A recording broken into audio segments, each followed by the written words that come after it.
प्रधानमंत्री के लेवल की बयानबाजी नहीं होती। प्रधानमंत्री जी मनमोहन सिंह जी भी रहे, प्रधानमंत्री अटल बिहारी वाजपेयी भी रहे, प्रधानमंत्री जी नरसिम्हा राव भी रहे, लेकिन इतनी स्तर नीचे हुई गिरी हुई स्तर की भाषा का उपयोग कभी किसी ने नहीं किया। अच्छा, एक सवाल और उठता है, अभी तक राहुल गांधी बोलते थे कि अडानी फंडिंग कर रहे हैं भाजपा को, आरएसएस को कर रहे हैं, सबको, लेकिन अब मोदी जी खुद बोल रहे हैं कि भैया टेम्पो भर भर के जो पैसा है वो राहुल गांधी के पास पहुंच रहा है, तो इसको कैसे वो करेंगे कि अभी तक अडानी पे बहुत ये राहुल गांधी, मुझे याद है राहुल गांधी जी ने ये कहा था कि जिस दिन प्रधानमंत्री जी ने अडानी का नाम ले दिया उस दिन प्रधानमंत्री जी समझ लो हार गए और हमारी बात सत्य है। और राहुल गांधी जी ने प्रधानमंत्री पे अडानी का नाम लिखवा दिया, ले लिया उन्होंने। तो इसका मतलब राहुल गांधी जानबूझ, इसका मतलब राहुल गांधी को सत्यता का पता है। अच्छा, हाँ बिल्कुल, राहुल गांधी को ये सच्चाई है कि जो इलेक्ट्रॉनिक बॉन्ड के माध्यम से जो लूट हुई है, प्रधानमंत्री को जो चंदा दिया गया है, वो कहीं ना कहीं अडानी अंबानी के घरों से और रास्ते से आया है। तो कहने का मेरा मतलब प्रधानमंत्री ने क्या नाम, प्रधानमंत्री रोएंगे, ये राहुल गांधी जी ने पहले ही बताया था। और राहुल गांधी ने कहा जिस दिन प्रधानमंत्री रोएंगे तुम समझ लो वो हार की निशानी है, तो प्रधानमंत्री रोए भी बनारस में।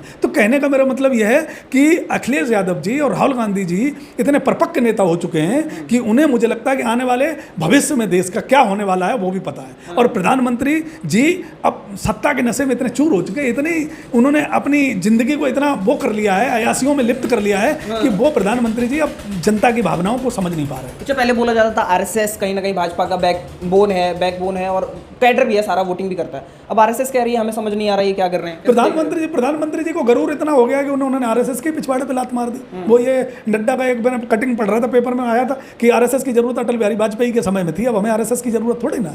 तो आरएसएस अब समझे आरएसएस का क्या दायरा है, क्या दायित्व है। आरएसएस राष्ट्रभक्ति में रहना चाहती है या आरएसएस भाजपा भक्ति में रहना चाहती है? अगर राष्ट्रभक्ति में है तो आरएसएस को इंडिया गठबंधन को वोट देना चाहिए था और दिया होगा, मुझे ऐसा लगता है। और अगर भाजपा भक्ति में रहना चाहती है तो प्रधानमंत्री जी के ऐसे ही तानाशाही और हिटलरशाही बयान सुनती रहे और अपने अपमान करवाती रहे। अगर राष्ट्रभक्ति पे आरएसएस काम करती है तो इंडिया गठबंधन को सपोर्ट करना चाहिए था और आगे भी भविष्य में करते रहें तो मैं मानूंगा कि राष्ट्रीय स्वयंसेवक संघ है। और अगर राष्ट्रीय स्वयंसेवक ने फिर भी भाजपा का साथ दिया तो मैं ये मानूंगा कि ये भाजपा के चाटुकार लोग। चलिए, लास्ट सवाल मेरा यही है, सिर्फ 2 चरण बचे हुए हैं, अभी दिल्ली में चुनाव होने वाला है और बचा हुआ लास्ट में। इसी तरीके से मेन तो दिल्ली में एक नया खेल देखा है, मनोज तिवारी वर्सेस कन्हैया।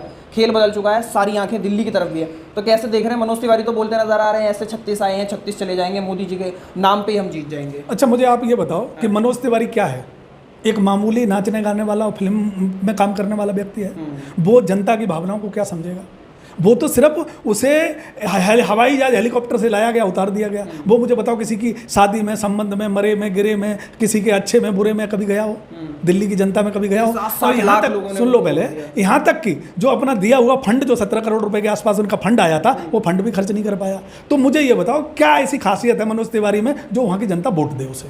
कन्हैया कुमार अपने संघर्ष से आया है और गरीब घर का बंदा है। वो किस जाति से आता है वो तो छोड़ दो, आप किस क्षेत्र से आता है वो भी छोड़ दो, लेकिन ये बात तो मानोगे कि अपनी दम पे, अपने आप में, वो अपनी काबिलियत की वजह से और अपने टैलेंट की वजह से वो आज चुनाव लड़ रहा है। लेकिन भाजपा वाले ये भी कहते हैं ये वही बंदा है जिसने बयान करे थे कि टुकड़े होंगे इस भारत के, इस तरीके की बयानबाजी भी आई थी। नहीं तो कोर्ट में जाके उसकी टिकट को कैंसिल कर, चुनाव रद्द करो, चुनाव नहीं लड़ना देना चाहिए था उसे। अगर उसने बयान दिए हैं, कोर्ट ने क्लीन चिट दे दी है ना, जनता समझदार है। अब विवेक बाबू, अब जनता बहकावे में आने वाली नहीं है। ये सोचते रह जाएंगे, जनता को बेवकूफ़ बनाने की कोशिश करते रह जाएंगे 19 की और 14 की तरह, और जनता इनके पैरों से जमीन खिसका देगी। और मुझे लगता है कि ऐसा ना हो कहीं कि जो मनोज तिवारी जी हैं उनकी जमानत जब्त